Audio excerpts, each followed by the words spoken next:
Hi everyone, welcome to another lesson on differentiation for teachers. We're going to continue talking now about ensino fundamental, but this time we're going to be talking about anos finais. I decided to continue on the topic of differentiating in response to student readiness.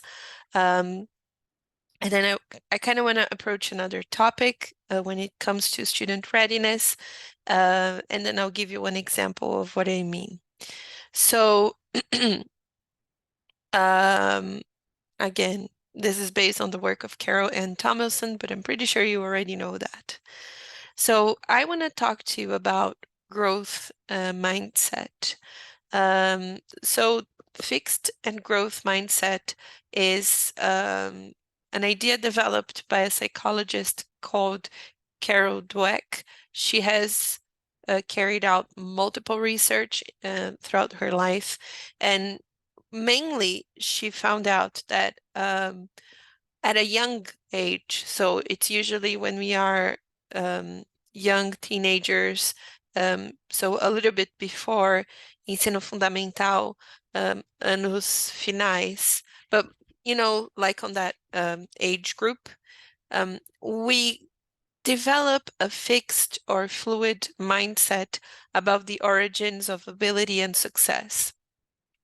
So if you have a fixed mindset, it means that you sort of accept the premise that you are either born smart or not smart, able or not able in a particular domain.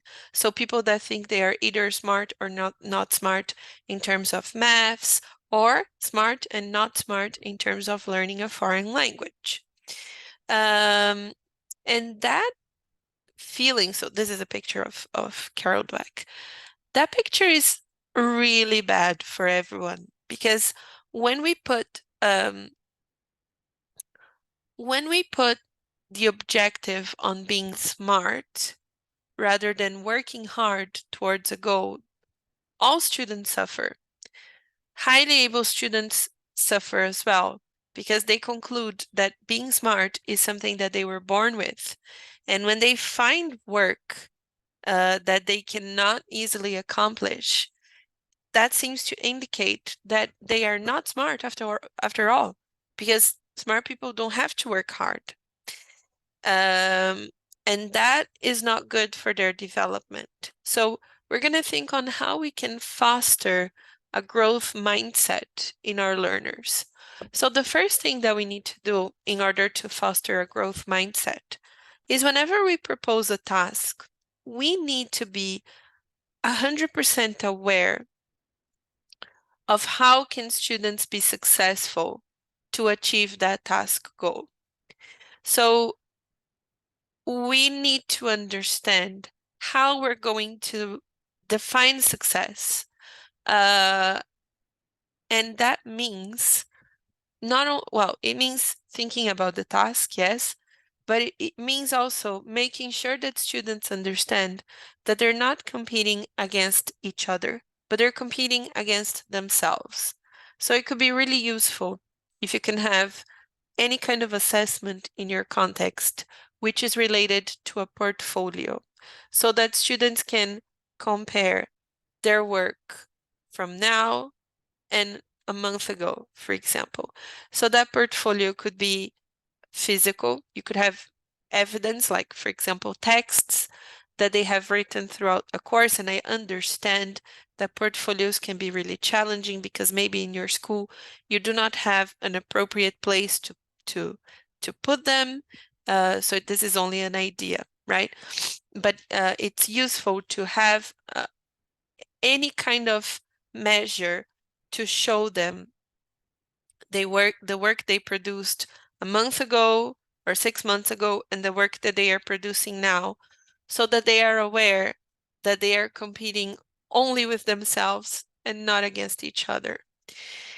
And when we ask them to perform any kind of task, they need to be able to use assessment criteria to analyze their own work. So I like to do this by analyzing different genres that they're going to have to produce in a project, for example. So I'll give you an example here, but this is only an example. This is from, I believe, year 6. It's the first project that they have to carry out in year 6. They need to carry out a survey. So asking questions in a survey is a kind of discourse genre because a survey is a genre that exists in the real world. So they need to be able to understand these steps. For example, creating the questions. The kind of question that you create in a survey is really specific. So in order for us to differentiate with our learners, they have to understand what kind of question they have to create for the survey to be successful. But it's not only about the question, it's about how the questions are asked. So what is their pronunciation going to be like? How are they going to record the results? And how they are going to present the results? All of that is part of the success criteria for a survey, for performing in a survey. Let me show you the example from this lesson, which comes from the course book. So this is the model for the survey, right?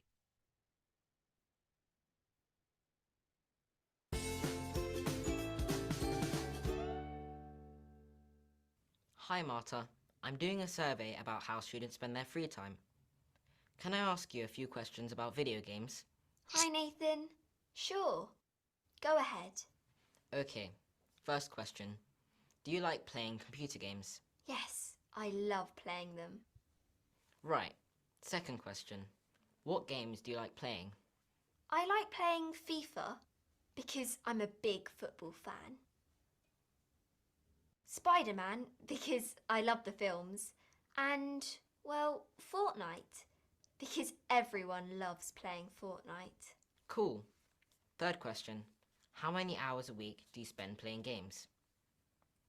Here are the options. A. 1 to 3 hours. B. 4 to 10 hours. And C. More than 10 hours. Let me think. During the week, I usually play 1 hour a day when I come back from school.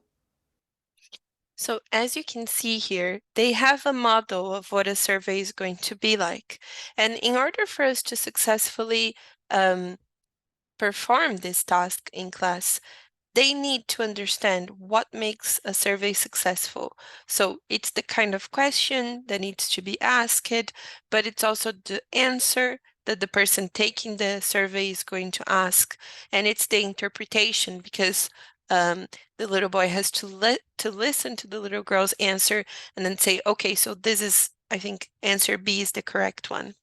So let me show you the here. This is the instruction that you have in the slide for this lesson. So in the slide, students would have to create their own questions. And that is going to be absolutely okay for many students. But I was wondering when I was planning this mini course if making the question is the most important thing for a lesson on surveys, because we, as English teachers, we tend to put a lot of focus on the teaching of grammar. And then here we have a real grammatical aspect of this project development, which is the asking of the questions. Students have to understand what's the difference between a WH question and a yes or no question, for example. However, I feel that here asking the questions is only part of the success criteria for the performance of this project, because the really important thing is if students can actually take and do the survey and talk about what they have discovered about their friends.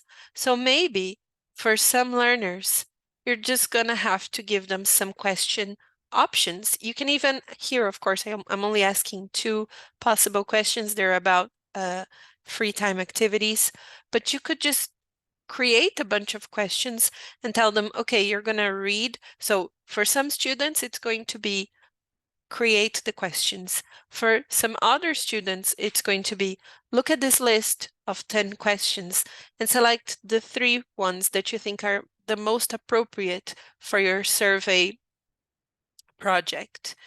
Remember what we discussed in previous lessons. It's all about taking a different route, a different road to achieve the same objective. So we have to have we have to understand which is the main objective of that instruction, of that lesson, of that unit. Here, the most important thing is for students to actually do the survey, take the survey, and talk about what they have discovered of their friends. So if they are creating the questions or not is not really crucial. They need to have the questions, yes, but they could be selecting the questions from a list because that is more important than maybe if they're struggling with WH questions, yes or no questions, putting the auxiliary verb in the beginning of a sentence.